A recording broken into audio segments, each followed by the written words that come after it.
When the delegation ship docked at Haversack Station, no one noticed the woman who stepped off last.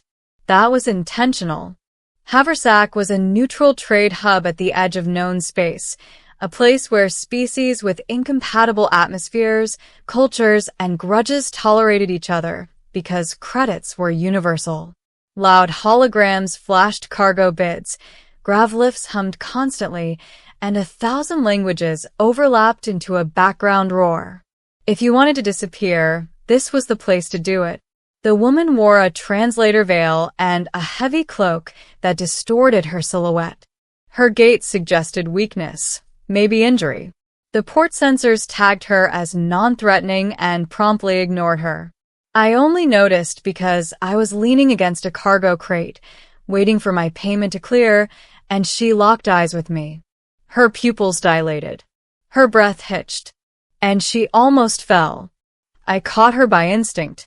She was lighter than she looked, warm in a way most off-worlders weren't. When she looked up at me, her face was pale, her skin marked with faint bioluminescent veins that pulsed faster the closer she got to my chest.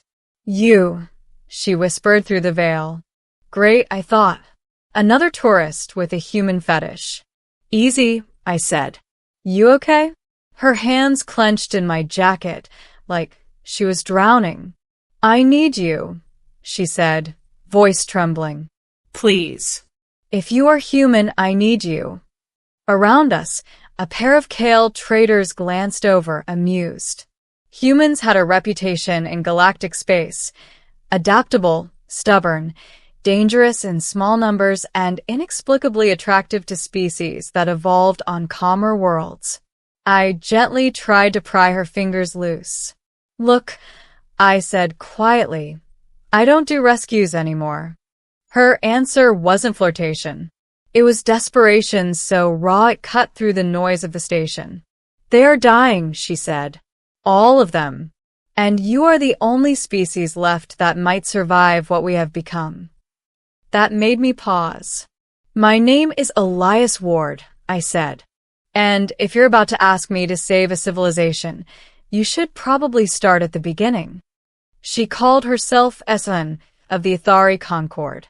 We rented a privacy booth overlooking the docking bay, the kind with adaptive gravity and atmosphere scrubbers. As soon as the door sealed, she collapsed into the seat opposite me, her glow veins flaring erratically. The translator veil shimmered, adjusting. "Our species was once long-lived," she began. "We mastered energy manipulation, biological refinement, and predictive computation. We eliminated disease, scarcity, even most forms of conflict." I nodded. I'd heard versions of this story before. It usually ended with hubris. "But perfection," she continued, "has a cost." She pulled back her sleeve. The skin beneath was translucent, almost glassy.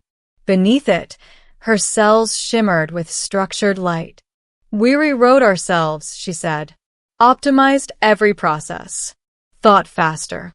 Felt less pain. Lived longer. Eventually, our biology ceased to be resilient." "Resilient how?" I asked. "Entropy," she said simply. "We removed randomness, mutations, imperfections.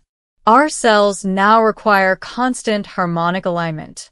Without it, they decay catastrophically." I frowned. "So maintain the alignment." "We did," she said bitterly. "With machines, with planetary fields, with stellar-scale resonators. But something changed."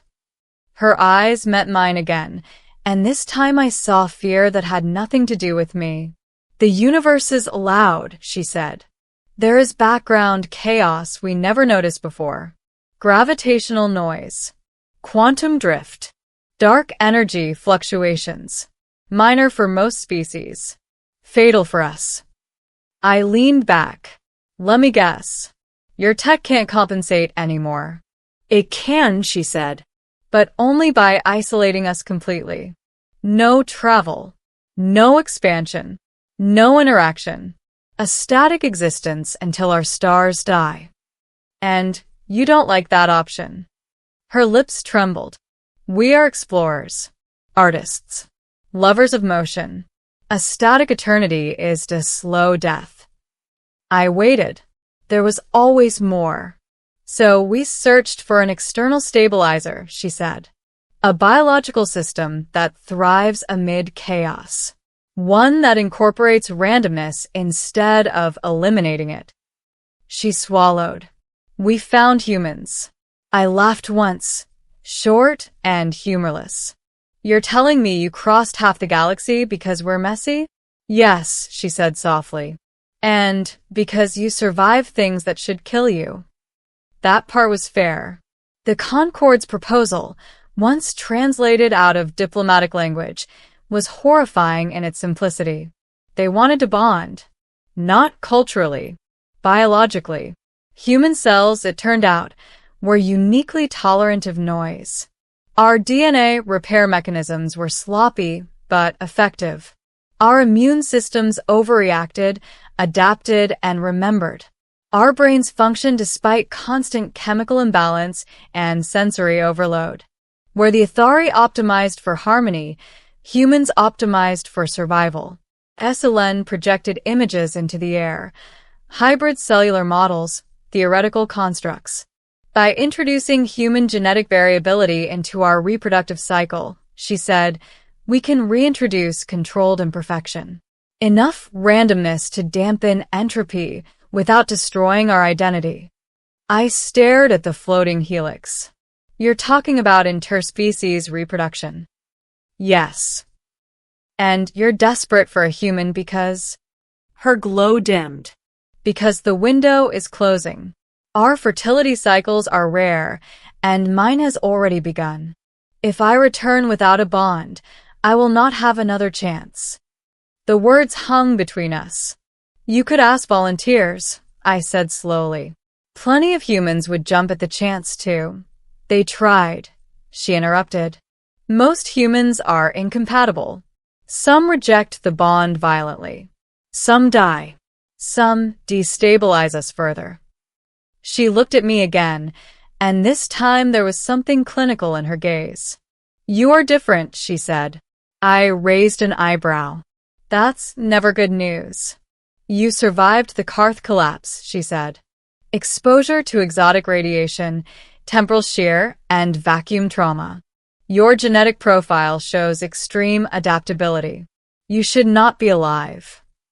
I exhaled. Yeah, I get that a lot. What I didn't say was that I'd lost everyone else on that mission. I was the anomaly because I was the only survivor. So this is it, I said.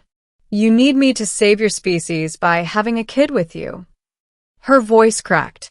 Yes. I stood up. No, I said. I'm done being the last resort. I didn't get far. The station alarms wailed, a deep, resonant tone that set my teeth on edge.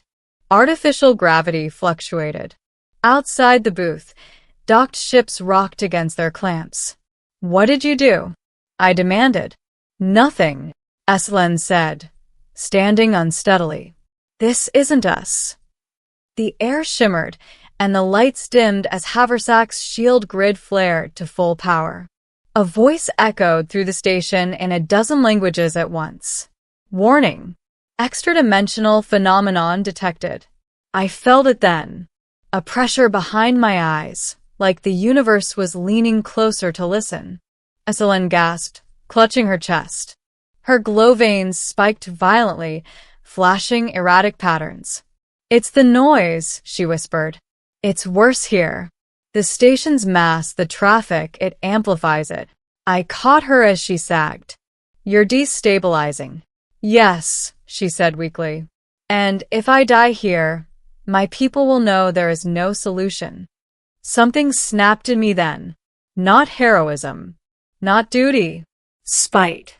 I'd spent years being told I survived by accident, by luck, by statistical fluke. Now an entire species was telling me my messiness was their salvation. Okay, I said. Okay, we're not doing this here. I scooped her up as the gravity lurched again. A maintenance hatch nearby blew open, emergency lighting revealing a narrow access corridor. "Where are you going?" she asked, barely conscious. "Somewhere quieter," I said. "And then we talk."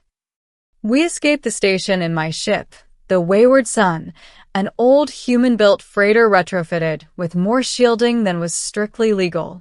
As soon as we cleared Haversack's gravity well, Sae'len's glow stabilized slightly. She slept for 12 hours straight. I watched her from the cockpit, staring at the stars. The universe looked the same as it always had, vast, indifferent, full of noise humans had learned to ignore. When she woke, her first words weren't thanks. "I will not force you," she said, "but know this. Without you, we will choose stasis. And eventually, extinction." I rubbed my face. "You ever think that maybe extinction is the natural end?"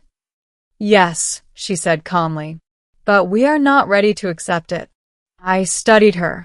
She wasn't manipulative. She wasn't romanticizing me. She was asking for help the way a drowning person asks for air. "What happens to me?" I asked. "You live," she said. "You change us. And we change you. The bond is mutual." Sounds vague. "It is," she admitted. "We have no precedent." I laughed quietly. Figures. The bond, when it happened, wasn't what either of us expected. There was no ceremony, no machines. Just two flawed beings in a quiet ship, the universe humming softly around us. The process triggered a cascade in both of us. My cells ramped up adaptive responses, her structured light loosening into something warmer, less rigid. It hurt. It also felt right. In the weeks that followed, we returned to Ithari space. The Concord watched in stunned silence as Sae'len walked unshielded beneath their harmonic fields, her glow steady despite the noise. When the first hybrid cells formed, the models updated. Entropy dropped. Not eliminated. Balanced. Ithari scientists wept openly. Their civilization wouldn't be the same. They would age differently. Think differently. Feel more. They would survive. As for me, I stayed. Not as a savior. Not as a god. Just as a human. Messy. Imperfect. Loud. Exactly what the universe needed. And when someone later asked Sae'len why she had been so desperate for a human, she answered simply, "Because humans don't fear chaos," she said. "They make a home in it." There was no ceremony, no machines. Just two flawed beings in a quiet ship, the universe humming softly around us. The process triggered a cascade in both of us. My cells ramped up adaptive responses, her structured light loosening into something warmer, less rigid. It hurt. It burned. It was exhausting in ways no human or Ithari could have anticipated. And yet, it felt right. Weeks passed. We remained in isolation, traveling between remote stars, testing the limits of what our combined biology could withstand. Sae'len taught me the language of Ithari perception, the way they sensed subtle fluctuations in energy, the way their bodies resonated with the cosmos. I taught her patience, humor, and chaos, the human ways of surviving the unpredictable. Eventually, we returned to Ithari space. The Concord watched in stunned silence as Sae'len walked unshielded beneath their harmonic fields, her glow steady despite the cosmic noise that had once threatened her life. Scientists and elders came forward, some weeping openly, some whispering in disbelief. They had prepared for extinction, for stasis, for centuries of frozen perfection, but here was proof that imperfection could save them. The first hybrid cells formed. The models updated automatically, running trillions of calculations, and then the impossible happened. The entropy that had been killing them stabilized. Not eliminated. Not perfected. Balanced. Life returned its natural unpredictability to a species that had once feared randomness, and for the first time in generations, the Ithari felt true relief. The Concord's leaders approached me afterward. Their faces were unreadable at first. Then, one by one, they bowed, not just to me, but to the concept I represented: human resilience. "You changed everything," one said softly. I shrugged. "I just stayed alive." Sae'len smiled, her translucent skin pulsing gently. "You did more than survive," she said. "You reminded us that life isn't about perfection. It's about motion, chaos, growth, and struggle. Humans are loud, messy, and beautiful. That is what we needed." I looked around at the assembly of Ithari scientists, politicians, and elders. Their faces were a mixture of awe and gratitude. They no longer feared the universe's noise. They embraced it. They had learned something every human already knew: survival is never about control. It's about adaptation. Weeks turned into months. I stayed with Sae'len on Ithari homeworlds, traveling through biodomes, resonator fields, and open skies. We worked together to teach the Ithari how to integrate our hybrid biology safely, how to feel without fear, how to embrace imperfection without panic. Children of the first hybrid generation began to emerge, healthy, vibrant, and unpredictable, living proof that chaos could be beautiful. For myself, I didn't feel like a hero. I didn't want to be worshipped or remembered as a savior. I was just a human, messy, imperfect, and stubbornly alive. And that, it turned out, was enough. Sae'len often laughed softly when I expressed doubt. "You don't see it, do you?" she said. "You think you're a single human, alone in the galaxy, insignificant. But it was exactly your chaos, your unpredictability, that saved us. Not your perfection, not your intelligence, not your discipline, your humanity." In the quiet moments, I watched her study the stars, glow veins pulsing gently as if in sync with the universe itself. And I understood something profound. Survival isn't just about living through danger. It's about leaving the universe changed for the better, simply by being yourself. And when someone later asked Sae'len why she had been so desperate for a human, she answered simply, "Because humans don't fear chaos," she said. "They make a home in it." The universe listened, and for the first time, it whispered back. I smiled, messy and human, and said quietly to myself, "Yeah, that's enough." From that moment on, the Ithari thrived, not as perfectionists, not as fragile immortals, but as a species that embraced unpredictability, that learned to dance with chaos rather than hide from it. And somewhere deep inside, I knew that humans, too, had left their mark on the stars. Because sometimes being human is exactly what the universe needs.